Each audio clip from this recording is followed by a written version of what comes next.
Right, welcome back. Congress MLC Shankar Nayak గారితో మాట్లాడదాం. శంకర్ నాయక్ గారు, ఈ రోజు పార్లమెంట్లో రాహుల్ గాంధీ మాట్లాడినటువంటి వ్యాఖ్యలు తీవ్ర దుమారం రేపాయి. ఒక పక్క యాంటీ పేపర్ లీక్ బిల్లు పైన చర్చ జరుగుతూ ఉంటే దానిపైన స్పందించకుండా, దానికి చోటు ఇవ్వకుండా ఎందుకు ఆర్ఎస్ఎస్ పైన, అలాగే వీసీల నియామకాన్ని అండ్ అమిత్ షాని టార్గెట్ చేస్తూ మాట్లాడారు. అలాగే బీజేపీ ఎంపీలను సభలో అనకూడనటువంటి పదజాలం వాడారు. తర్వాత మళ్ళీ అది రికార్డుల నుంచి తొలగించాల్సినటువంటి అవసరం ఎందుకు వచ్చింది? ఎందుకు ఈ వీటిని టార్గెట్ చేశారు? మీరు డిమాండ్ చేసిందే కదా, విద్యా వ్యవస్థలో దాంట్లో లోపాలున్నాయి, వాటిని సంస్కరించాలి, సంస్కరణలు రావాలి అని మీరు అడిగిందే కదా. నమస్కారం. నేను ఏమంటున్నాంటేనమ్మా, దాదాపు ఈ 2014 కంటే ముందు వీళ్ళ బీజేపీ గవర్నమెంట్ వచ్చిన తర్వాత దాదాపు 100 సార్లు పేపర్ లీకేజ్ అయింది. చాలా మంది విద్యార్థుల భవిష్యత్తు తోటి వాళ్ళంతా ఆటలాడుతా ఉన్నారు. ఇక కొత్త ఏం కాదు ఇది, ప్రతి సంవత్సరం అవుతా ఉంది. నీట్ పేపర్ లీక్ అవుతా ఉంది, దాన్ని మసిపూసి మారడికాయని చేస్తా ఉన్నారు బీజేపీ వాళ్ళు. ఏమనంటే సంఘ విద్రోహ శక్తులు అడిగిన వాళ్ళంతా వాళ్ళందరి మీద కేసులు పెట్టడం, లేకపోతే వీళ్ళంతా మిలిటెంట్స్, లేకపోతే ఏదో పాకిస్తాన్ పేరు మీద ఏదో ఓట్లు దండుకుంటా ఉన్నారు ప్రతి సంవత్సరం. కానీ ఇవాళ జరిగిన దాని మీద అయితే రాహుల్ గాంధీ గారు చాలా చక్కగా మాట్లాడారు. ఆయన ప్రస్తావించింది ఏంటంటే, మన అనాలిసిస్ట్ గారు చెప్పినట్టు ఏదో అమ్మాయి చెప్పిన దాన్ని ప్రస్తావిస్తూ దాన్ని ఏదో బురదలా ఏదో పట్టాగాల్సి మీరేయాలని చెప్పి ఉద్దేశంతో వాళ్ళు బీజేపీ వాళ్ళు నానా రకమైన రాద్ధాంతం చేస్తా ఉన్నారు. ఎంతసేపు మేము చెప్పిందే కరెక్ట్ అనుకుంటే అది కరెక్ట్ కాదు కదమ్మా అది. కానీ ఇంతమంది విద్యార్థులు రోడ్డు మీదకి వచ్చి ఇలా ఫస్ట్ టైం వీళ్ళందరూ వచ్చి ఇలా రోడ్డు మీద ఇంతమంది యువకులు వచ్చి ఇలా బీజేపీ ప్రభుత్వాన్ని మెడలు ఉంచి ఇలా ధర్మేంద్ర రాజీనామా చేసారు. అది మా నైతిక విజయం కాంగ్రెస్ పార్టీకి. అందులో మా రాహుల్ గాంధీ గారు ప్రధానమంత్రి ధర్నా చేయడం, ఇలా మాకు అది పెద్ద విద్యార్థులకు పెద్ద మైలేజ్ వచ్చింది. నాట్ ఓన్లీ ఇన్ అవర్ పార్టీలో కాదు, ఇది పార్టీ రహితంగా విద్యార్థులు వచ్చి రోడ్ల మీదకి వచ్చి విజయోత్సవాలు చేసుకున్నారు. పూర్తిలో ర్యాలీలు తీసారు చాలా మంది పిల్లలు. ఎందుకంటే ఎంతో మంది పిల్లల భవిష్యత్తు తోటి ఇది 12 సంవత్సరాల నుంచి ఆడుకుంటా ఉంది బీజేపీ ప్రభుత్వం. కావాలని మసిబూసి మారడికాయ చేస్తా ఉన్నది. అదేవిధంగా బీజేపీ ప్రభుత్వం ఈసారి గల్లంతి ప్రభుత్వం మళ్ళీ ఇంకా కనబడదు ప్రజల ముందు. ఎందుకంటే విద్యార్థులు అందరూ ఎన్నో విద్యార్థులతో పెట్టుకున్న పార్టీలు అన్ని చాలా మంది అన్ని పోయినాయి. మొన్న 5 రాష్ట్రాల ఎన్నికల్లో కూడా వాళ్ళ హవా నడిచింది కదా. అప్పుడు నడిచింది, ఇప్పుడు తెలుసుకోమని, ఇప్పుడు ఎలక్షన్ పెట్టమని మనకి తెలిసిపోతుంది. ఎందుకంటే విద్యార్థులను పెట్టుకున్న అస్సాం గణ పరిషత్ పార్టీ అప్పుడు ఏంది, విద్యార్థులు గవర్నమెంట్ పడగొట్టిర్రు.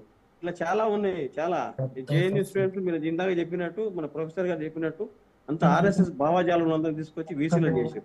వాళ్ళందరూ కూడా ఎవరు ప్రొఫెసర్ గారు? సార్ అనాలిసిస్ట్ ఇందాక అన్నారు, విశ్లేషకులు. అదే ఆయన చెప్పినట్టు అంత ఆర్ఎస్ఎస్ భావజాలం అందరూ వీసీలో వాళ్ళ ప్రభుత్వాలు ఉన్నంత కాడ మొత్తం వీసీలను చేశారు. ఈ బీజేపీ భావజాలు, ఆర్ఎస్ఎస్ భావజాలు అందరూ వాళ్ళు నేసినారు. ఆ రోజు స్వతంత్రం తీసుకొచ్చిన వీళ్ళ పార్టీ లేదు అక్కడ. అప్పుడు ఓన్లీ కాంగ్రెస్ పార్టీ, మహాత్మా గాంధీ లాంటి వాళ్ళు అందరూ జవహర్లాల్ అందరూ పార్టీ కోసం పనిచేసారు. అప్పుడు బీజేపీ పార్టీ ఎక్కడ ఉందమ్మా, అప్పుడు లేదు. తర్వాత వచ్చింది బీజేపీ పార్టీ, 80లో వచ్చింది బీజేపీ పార్టీ.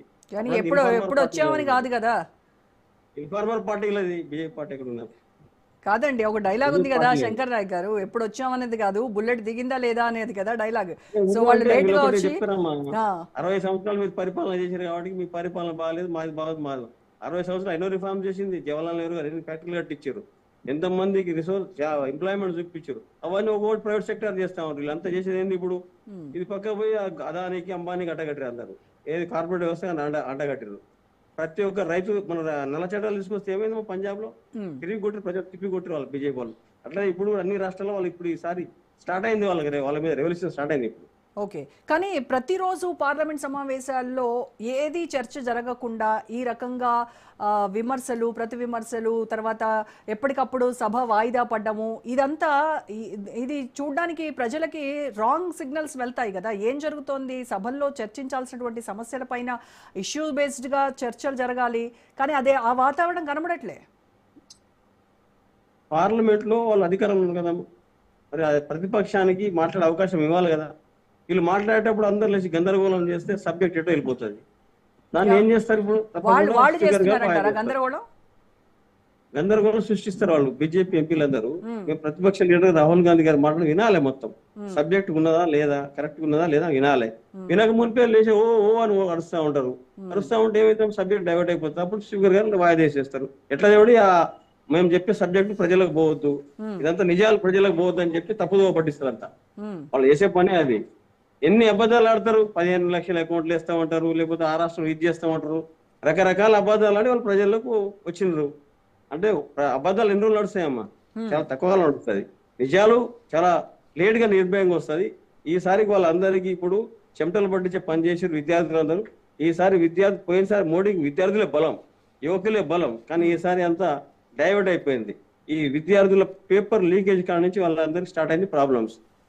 అక్కడ ఢిల్లీ సెంటర్ లో ఉట్టి ఫోన్లు చేస్తే ఎంతో మంది వేల మంది వచ్చి ధర్నాలు చేస్తారు, ఎంతో మంది స్టేట్ మీద లాఠీ చార్జ్ చేశారు, సంఘ విద్రోహ శక్తులను కేసులు పెడుతున్నారు పిల్లల మీద. కానీ అదే విద్యార్థులు చేసినటువంటి నిరసన ఏదైతే ఉందో, వాళ్ళు పెట్టినటువంటి డిమాండ్లు ఏవైతే ఉన్నాయో వాటికి తలొగ్గింది కదా కేంద్ర ప్రభుత్వం. విద్యాశాఖ మంత్రి రాజీనామా చేయాలన్నారు, రాజీనామా చేయించారు. తర్వాత కోటి రూపాయల పరిహారం ఏం చెప్తే చేసిండు, ఆయన చేసిండు, స్వతహాగా చేసిండు. అది నైతిక విలువ పాటించి వెంటనే రాజీనామా చేయాలి, వేరే నెక్స్ట్ డే రాజీనామా చేయాలి, నైతిక బాధ్యత వహించి. కానీ అది చేయకుండా మేము ధర్నా చేసిన తర్వాత, యాజిటేషన్ చేసిన తర్వాత, రెవల్యూషన్ చేసిన తర్వాత రాజీనామా చేసిండు. అది మా విజయం, అది అలాది కాదా విజయం? కాంగ్రెస్ పార్టీ హయాంలో జరిగినప్పుడు పేపర్ లీకులు జరిగినప్పుడు ఏ మంత్రి కూడా రాజీనామా చేయలేదు ఎందుకండి? ఎవరు చేయలేదు రాజీనామా. అప్పుడు కూడా మేము చట్టాన్ని అప్పుడు కూడా రూపొందించినాం. అప్పుడే మా గవర్నమెంట్ పోయింది, మళ్ళీ కొత్త గవర్నమెంట్ బీజేపీ వచ్చిన తర్వాత దాన్ని మరుగున పడేసారు. అప్పుడు కూడా దాన్ని ప్రత్యామ్నాయంగా చేసినారు. అప్పుడు కూడా ప్రభుత్వం ఎందుకు చేయలేదు? రాజీనామా చేయలేదు కదా మంత్రులు, ఎవరు రాజీనామా చేయలేదు కదా. వచ్చిన తర్వాత ఎక్కువ సార్లు అయిందమ్మా, 100 సార్లు అయింది ఇవాళ పేపర్ లీకేజ్. ఇవాళ మీరు ఎలా అయితే ఆందోళనలు చేశారో అలా ఆ రోజు బీజేపీ చేయలేకపోయింది, అందుకే మీరు ఎవరు రాజీనామా చేయలేదు, అంతే కదా. చేయలేదు. తర్వాత మేము ఇంకోటి, ఇప్పుడు బీజేపీ పాలిత ప్రాంతాలు అన్నిట్లో అయింది పేపర్ లీకేజ్, ఎక్కడ కాలేదు? మొన్న చాలా స్టేట్స్ అయింది. మరి ఇప్పుడు అది మీరు ఫైట్ చేస్తాం కదా. రైట్ అండి శంకర్ నాయక్ గారు. సుమిత్ర గారితో మాట్లాడే ముందు ఒక షార్ట్ బ్రేక్ తీసుకుని వద్దాం. Stay tune.